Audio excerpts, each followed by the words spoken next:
first time I played this game was a few months after it released, and I said this as a joke, like, recently, that I don't believe in love at first sight, except for that one time when it happened with me with Professor Layton in the Curious Village, which I said as a joke, but then the more I thought about it, the more I realized, oh yeah, I did sort of like absolutely fall in love with that game within the first 5 minutes.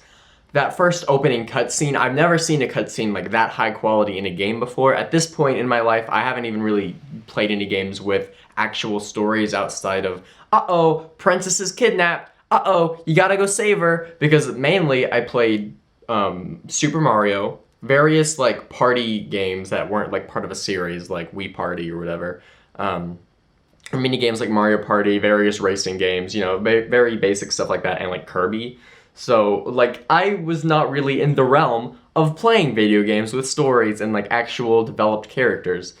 So the first time I played this game and I heard the voice acting and I saw the cutscenes, I was blown away. I was like, whoa, this is like a movie that I get to play. That was my first experience with that game, and I fell in love. I liked it immediately. Like, before that first cutscene was even over, I loved it. Like, we get the voices when like all the text was popping up.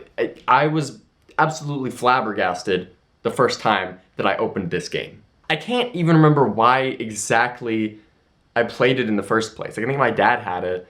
I don't know what inspired me to play it myself, but I am so very glad I did. Chapter 1. Puzzles. So, the puzzles are fantastic, although there are like a few tricks that you just kind of know after a while. Like, uh-oh, there's a math problem. This game is like aimed for younger audiences, like it's aimed so little kids can also play. So the math puzzles probably are not going to be that hard, and the puzzle is like, uh-oh, we're making it all confusing so you overthink it, even though the question's really like, what's 50 divided by 2 or something like that. But I do absolutely adore the puzzles. I sometimes play them all the time, like all the DLC puzzles. I remember very vividly like waiting every week and like downloading the puzzle and being like, yes, there's a new puzzle. This game was my life for like a long time after I played it for the first time. I played it a few times, like in that first slot, and despite it being a relatively short game, when I was a little kid playing it for the first time, it was like super long, because like the puzzles were hard and I didn't really like look it up or anything. I just like asked for help like with my dad or whatever, and I was like, this is difficult, I'm gonna buy all the hints or something like that. And I know that a lot of this is just like, oh, when I was a kid, but I replayed it, the HD version, and it holds up so well. But I was just able to get through it way faster because I'm just better at the puzzles now. Although it's not like a fault of the game, I still like adore it, and like going through it like in like 2 or 3 days was just so much fun. And I really do adore this game. It's the first chapter in my favorite series of all time, and it's like a great starting point. Chapter 2. Visuals. One thing that I recognized, like this time when I was playing it, is how much cleaner it looked. And not just because it was in HD, but they did do some minor tweaking. Like in the DS version, if you tap something and there was a puzzle there, just an exclamation point would pop up. Like just immediately, it would just pop up there. But then in the HD version, like there's like a little like thing that just kind of, it like pops up. Like I don't know how to explain it differently.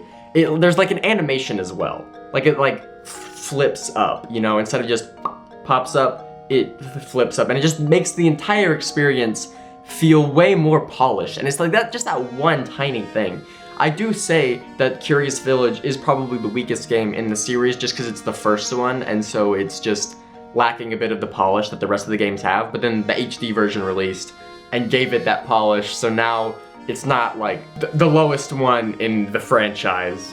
But even then, even just that, like I noticed that pretty early on in the game, like the first 1 or 2 times when I clicked something, and I was like, wow, that solved a bunch of my problems with the first one. And that wasn't even like a big issue. That was just like a minor nitpick, and then they were like, let's scrub that a little bit and clean it off a little bit, and there we go. Now it's all shiny and great.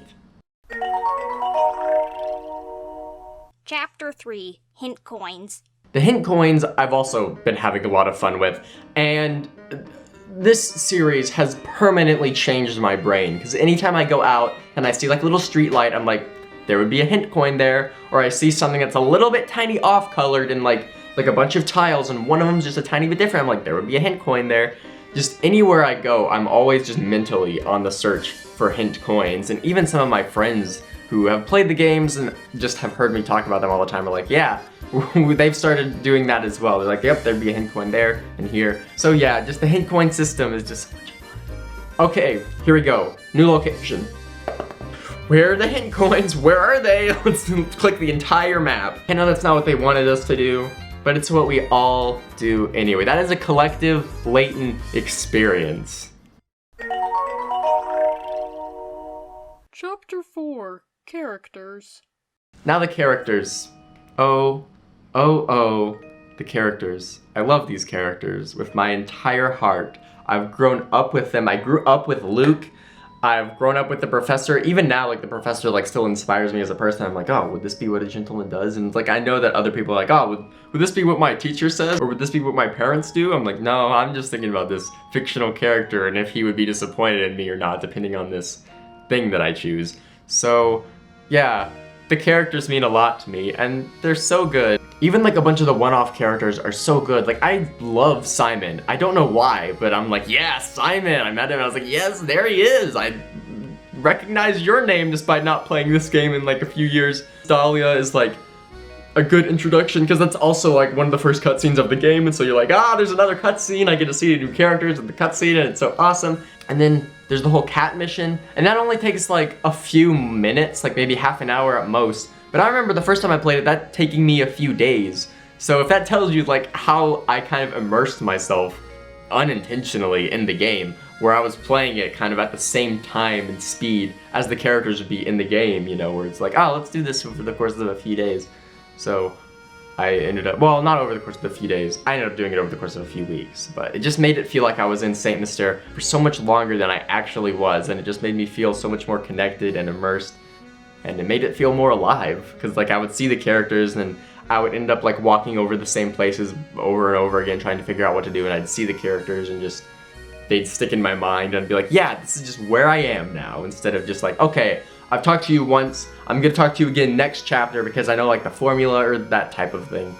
So yeah, the game is just, especially your first time through, it's just so immersive.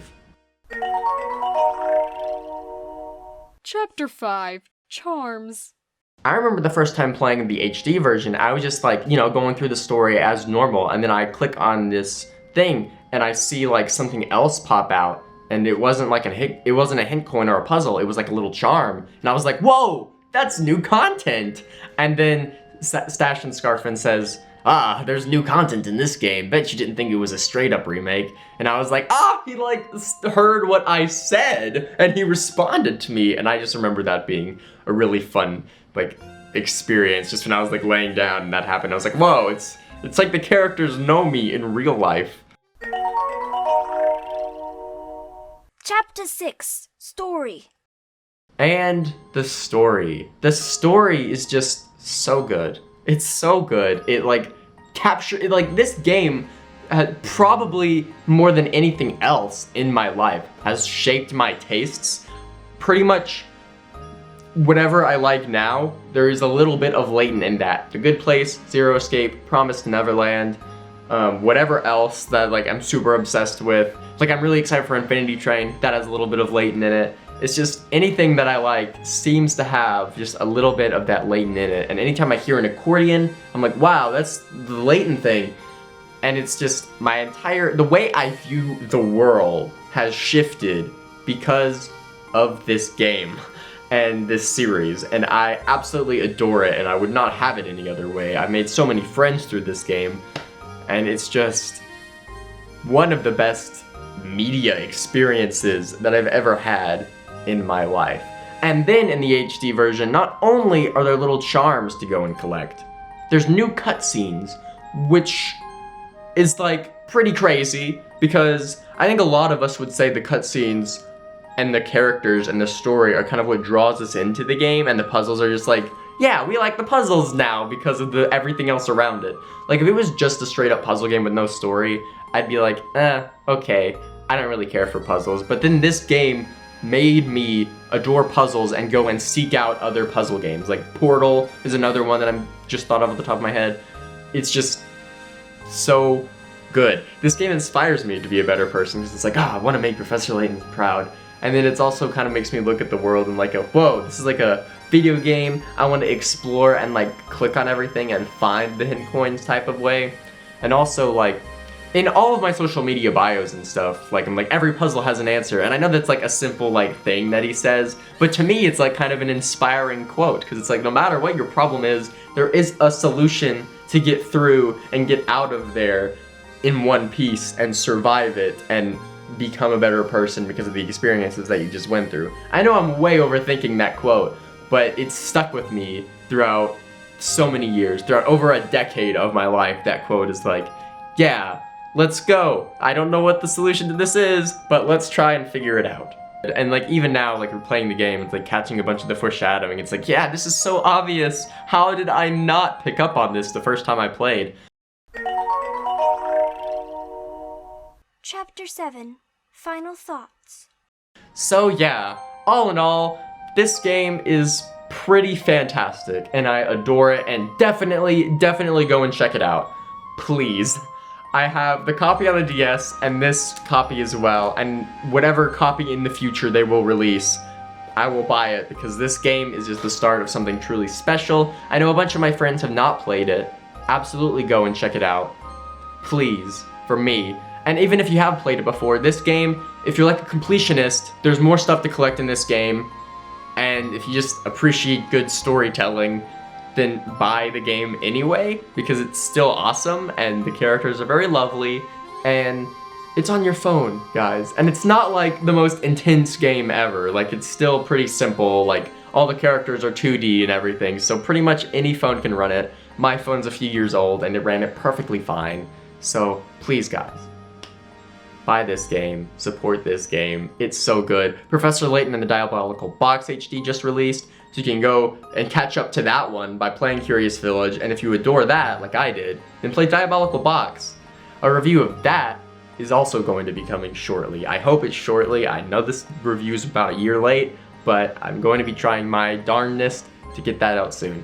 So that's the first game in the Professor Layton series, the HD remaster, and how it sort of influenced a little bit of my life.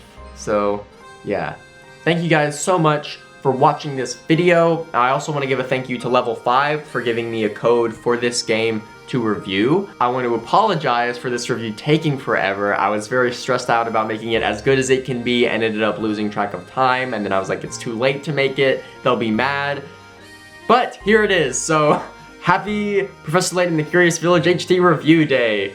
About a year late. I want to apologize. And I would also like to thank my friend Taryn Santos for being the voice for the chapter transitions throughout the whole video, and all of her social media and info and stuff is in the description, so check her out as well. She's an awesome person. Every puzzle has an answer. Always be on the lookout for hint coins, and don't forget to like, comment, and subscribe. That's right, I said it. I said that phrase, the YouTube phrase.